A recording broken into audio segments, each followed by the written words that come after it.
Shocking news from Princess and about King Charles. Amazes UK. Welcome, royal watchers and curious hearts, to Crown Chronicles, the home of truth beyond the throne, where we uncover the whispers behind palace walls and turn them into stories the world can't stop talking about. If you're passionate about the British royal family and never want to miss a single twist in their ever-evolving saga, then do one royal thing right now: hit that subscribe button, smash the like, and ring the notification bell so you're always first in line for the latest royal revelations. Because today's headline is nothing short of extraordinary: shocking news from Princess and about King Charles. Amazes UK. Now, Princess N, known across the nation as the no-nonsense royal, the hardest-working member of the firm, and arguably the most loyal sister King Charles could ever ask for, does not deal in drama. She is not one for emotional outbursts or sensational statements. When N speaks, she speaks with precision. Calculated. Honest. Sometimes brutally so. So when she delivers unexpected news about her elder brother, you know it's something worth listening to. The scene was set at what seemed like a routine engagement, a charity visit, low-key, with just a handful of reporters present. Princess Anne appeared composed as always, her hair in its signature updo, her posture impeccable. She greeted attendees, shook hands, asked thoughtful questions. Nothing out of the ordinary. Until, during a brief conversation with a journalist, someone casually mentioned King Charles's current state amidst his ongoing royal duties. They asked, almost innocently, how he was really doing behind the scenes. What happened next sent shockwaves across every media outlet in Britain. Princess Anne paused. Not for theatrics, she's not that type. But it was the kind of pause that carried weight. A silence that hinted at something deeper than the rehearsed "he's doing fine" expected from royal protocol. And then she said something no one anticipated. She admitted, in her own reserved yet unmistakably sincere way, that King Charles had been carrying far more than anyone realized.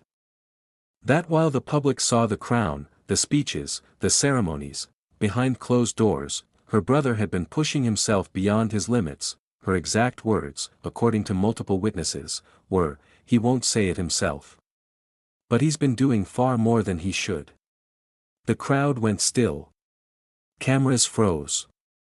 Even the interviewer, seasoned in calm professionalism, struggled to maintain composure. Because this, coming from Princess Anne, wasn't mere sibling concern. It was a warning. A confession.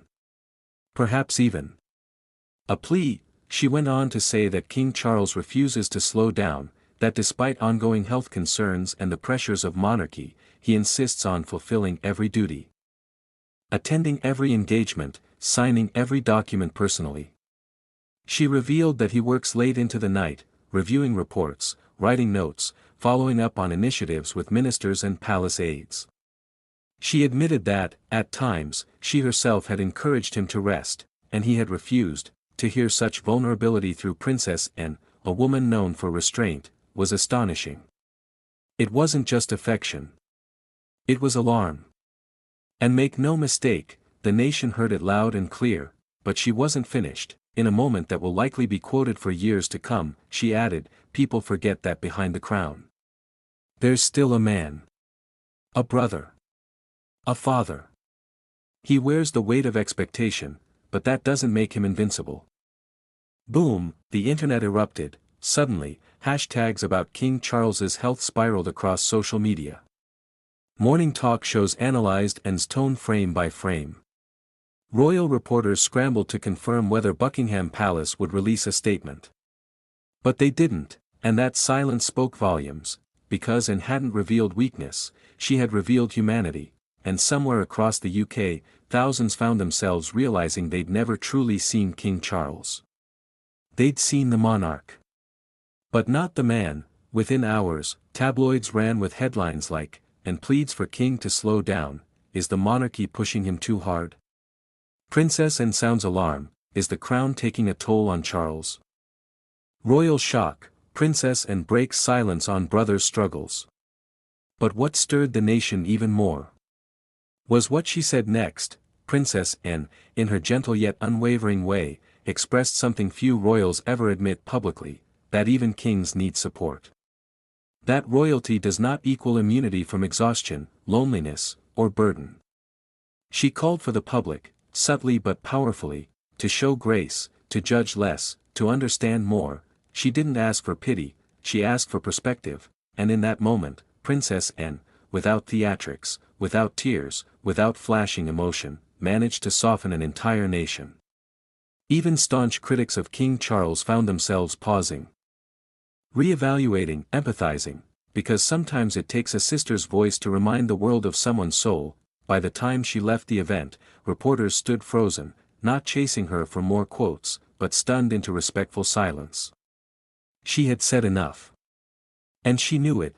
Now, what does this mean for the monarchy moving forward? Some believe her words were more than personal concern, they were a strategic maneuver. A subtle message to both the media and the institution: you want longevity? Protect the king. Others think she was speaking not just for her brother, but for herself, and for William, Catherine, even Harry. A reminder that titles don't cancel out human limits. But one thing is certain, Princess Anne has ignited a nationwide conversation. Not just about monarchy, but about leadership, pressure, and the quiet dangers of expectation. So now I turn to you: do you think King Charles should slow down, or does duty demand he continue at full pace? Was Princess Anne simply sharing concern, or delivering a warning to the palace itself? And most importantly, are the royals finally becoming more human in the public eye, and is that exactly what they need to survive in the modern world? Let me know your thoughts in the comments. I'm reading every single one. If this revelation moved you as much as it did Britain, don't forget to like this video.